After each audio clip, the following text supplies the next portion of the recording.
very realistic scene there indeed. There's a brand new, extremely cool effect that's just been added to the Insta360 shot lab, and it's called Sky Swap. To achieve it, you'll need one of these and one of these. Here's how to do it. Update and open the Insta360 mobile app. Go to Stories, and the second one here is called Sky Swap. Select Use this theme, then choose a clip that has a good amount of sky in it. It will ask you to select a 15-second clip from within your bigger clip. So I'm going to choose this. Now it uses AI to figure out what is sky and what isn't. And here we go.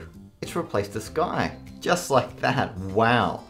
And it's done a really good job. There are a few different sky options that are pretty hilarious. Here's one that is under the sea, and that is very silly, but cool. A preview of what Sydney will be like once global warming hits. They've got a few different skies here in the app. What about Starry Night? And yes, that is really, really cool. What about disco? Oh wow, that is really cool. It almost looks lifelike. I don't know how you would turn Sydney Opera House into an outdoor disco, but if it ever happened, this is what it would look like. They've also got some normal ones like regular clouds, dramatic clouds. This one looks a bit apocalyptic. Right now there are two options for movement within this sky swap effect. The first one is surround, where it does a 360-degree spin within your shot. The second one is custom, where you choose your own viewing angle. So if you want it to be fixed on one thing, you can do that. When you're happy, up the top right, you can go ahead and export. And another really cool thing about this is you don't need to go out and shoot new footage. Literally pick any clip you've ever shot that is within the Insta360 app, select it, choose the effect, and apply the new sky. And yes, this is obviously only possible with Insta360 clips shot with Insta360 cameras. Feel free to tag me on Instagram with your crazy, bizarre, otherworldly skies that you add to your shots. For my friends in the UK, this will be a great replacement to your dreary, rainy, and grey skies.